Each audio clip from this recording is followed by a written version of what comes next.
saya akan mengajak Anda untuk berbincang dengan pemilik rumah, kakak ya, untuk menceritakan seperti apa saat itu kejadian longsor yang terjadi, yang pada saat itu hari Sabtu dini hari kalau tidak salah. Nah, saya akan mengajak Anda untuk berbincang langsung bersama dengan pemilik rumah. Sudah bersama saya Mas Adiansyah, betul Mas ya? iya. Mas, mungkin boleh diceritakan Mas pada saat itu kejadiannya jam berapa dan saat itu suasananya seperti apa?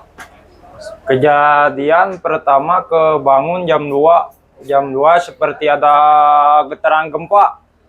Getaran gempa, terus keluar rumah, di depan rumah udah banyak lumpur sama material bangunan. Berarti saat itu Mas Adiansyah keluar, itu sudah ada lumpur Mas berarti? Iya, lumpur sama material udah di depan rumah. Suaranya suara getaran Mas atau letusannya terdengarnya Suara kencang seperti apa?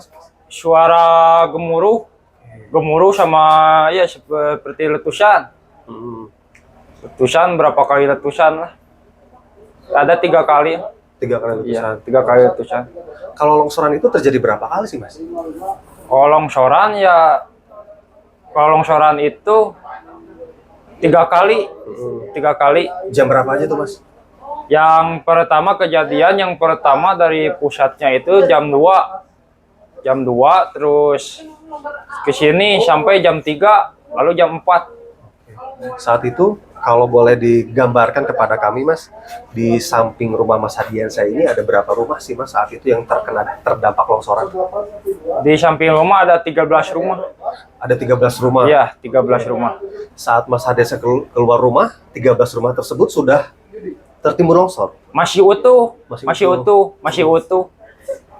Pas keluar rumah masih utuh semua ini. Yang tertimbun baru satu. Baru satu. Iya. Selang setengah jam. Lihat lagi ke sini ke bawah udah rata.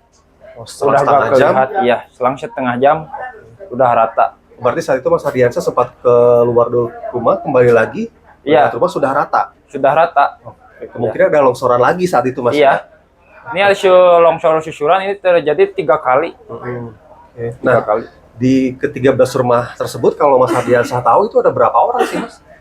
Adakah yang tertimbun? Yang tertimbun? Apakah ada yang tertimbun saat itu? Yang tertimbun satu rumah itu 4 orang, satu keluarga. Berarti sisanya sudah bisa. Yang sisanya udah bisa menyelamatkan diri. Namun rumahnya saat ini hancur. Iya. Nah, yang satu rumah hancur itu yang 4 orang Mas Adi kenal?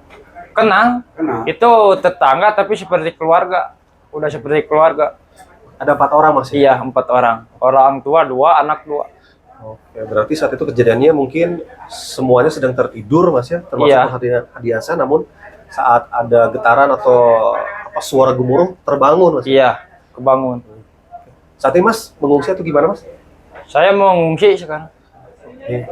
Mungkin harapan Mas Adiansyah dan juga warga-warga lain mungkin yang rumahnya tidak terdampak secara langsung, mungkin harapannya seperti apa sih Mas? Yalah, harapan saya semoga korban di sini semua segera diketemukan aja. Saat itu kejadian Mas Adiansyah ada berapa orang di rumah Mas? Pas kejadian 3 orang. 3 orang di rumah. Saat itu langsung pergi kemana Mas menyelamatkan dirinya? Langsung pergi ke atas ya, ke kantor desa. Ke kantor desa. Langsung ya. Langsung ke kantor desa. Kalau gitu baik Mas, terima kasih waktunya sudah berbincang bersama kami. Nah itu saudara cerita dari pemilik rumah. Saat itu longsoran terjadi tidak hanya sekali, karena pada saat longsor yang pertama, tetangga Mas Adiansyah atau rumah di samping Mas Adiansyah ini saat itu tidak tertimbun seutuhnya, namun setelah setengah jam berselang ada longsoran kembali yang menyebabkan 13 rumah di samping rumah ini saat ini sudah rata ataupun tertimbun oleh material longsor. Saat ini memang pencarian masih terus dilakukan oleh tim SAR, namun untuk saat ini dihentikan sementara karena cuaca yang tidak mendukung untuk melakukan pencarian. Reza Pratama, Abdurrahim, Kabupaten Bandung Barat, Jawa Barat.